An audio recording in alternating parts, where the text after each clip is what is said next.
वे माताएं धन्य हैं जो 3 प्रकार के पुत्र पैदा करती हैं, और जो 3 प्रकार से अलग जो पुत्र पैदा करती हैं उन माँ को कहा वे माँ नहीं है, वे बयानी हैं। नतर बाज भली बाद बयानी। 3 प्रकार के कौन कौन से? या तो कोई माँ भक्त पैदा करे, संत पैदा करे तो उसकी कोख सफल है, उसका जन्म देना सफल है, माँ कहलाना सफल है। या तो कोई भक्त संत पैदा करे, या फिर कोई ऐसा सूरवीर पैदा करे जो देश की और धर्म की रक्षा में या तो जान ले ले या फिर जान दे दे, ऐसा कोई सूरवीर पैदा करे तो उस माँ की कोख धन्य है। और तीसरा, या फिर ऐसा दानी और दाता और उदार पैदा करे जो इस धरती पर दीन दुखियों के दर्द को बांटे, या फिर धर्म कर्म को इतना बढ़ावे, इतना खर्च करे कि जगह जगह अपने गांव में, तीर्थ में, जगह जगह ऐसे धर्म के आयोजन करावे और अपने धन को सफल करे। तीनों में से कोई एक पुत्र जन्म देती है माँ, तो माँ का माँ बनना सफल है। के जननी तू भक्त जन, के दाता के सूर,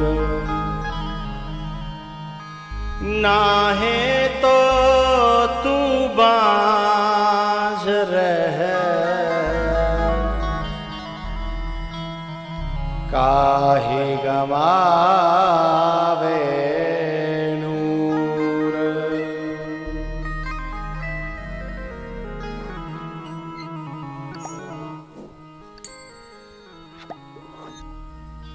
नाहे तो तू बाज रह, काहे गवावे। ये जितने फौजी लोग हैं ना यहाँ जो बैठे हैं, और उसके बाद में फिर ये आयोजन करा रहे हैं, तो इनको, इनकी माँ को धन्य है कि दो खासियत पुत्रों में जन्म दी। एक तो देश की सीमा पर रक्षा करके भी आए और आकर के अपने गांव के कल्याण के लिए, पुरखों के कल्याण के लिए, और इतना बड़ा आयोजन भी कराया। तन भी सफल और धन भी सफल। और एक वो हैं जो अपने पुत्रों को ऐसा जन्म दे रही हैं जो दारू पी रहे हैं, जुआ खेल रहे हैं और गांव में लड़ रहे हैं, झगड़ रहे हैं। उन माओ ने अपनी कोख को कलंकित कर लिया, अथवा उस औलाद ने अपनी माँ की कोख को कलंकित कर दिया है, जो बुरे बुरे कर्मों में अपनी औलाद, अपना जीवन दे करके अपनी माँ का नाम कलंकित किया है।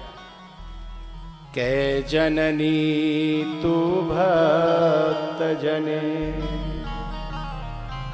के दाता के सूर, नाहे तो तू बाज रहे, काहे गमावे।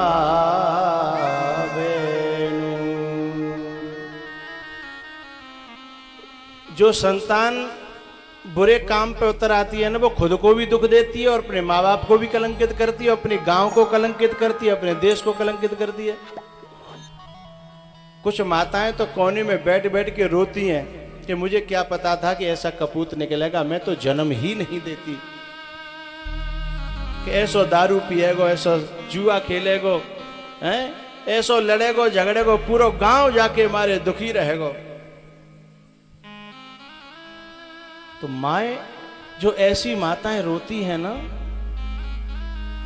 उन माओं की बद्दुआएं पूरे समाज को भारी पड़ती है, क्योंकि माँ जानबूझ करके कभी ऐसा नहीं करती।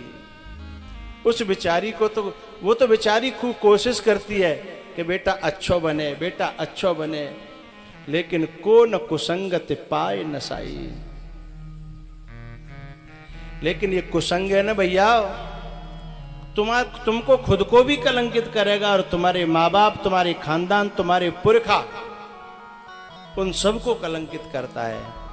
इसलिए इस कुसंग से बचना, इस बुरे संग से बचना।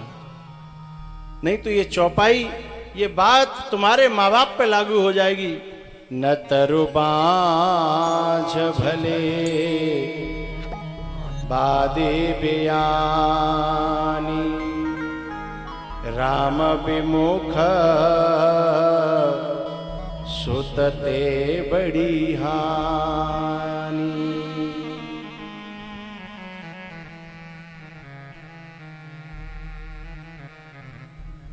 एक बात बताऊं, कथा कराने वाले को इतना पुण्य मिलता है, इतना पुण्य मिलता है।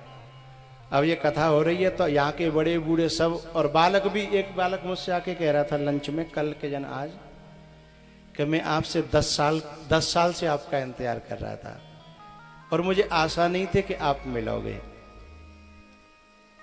और बोला मेरी इतनी अच्छी किस्मत और धन्यवाद हमारे सूबेदार जी को कि इन्होंने अपने क्षेत्र में बुला लिया तो मुझे दर्शन मिल गए।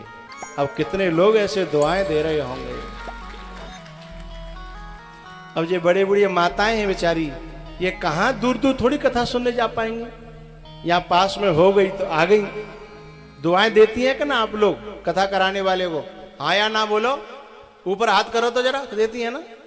देखो सब दुआएं देती हैं, सब दुआएं देते हैं। इतनी दुआएं तुम्हें और काम में मिल पाएंगी क्या? नहीं मिल पाएंगे।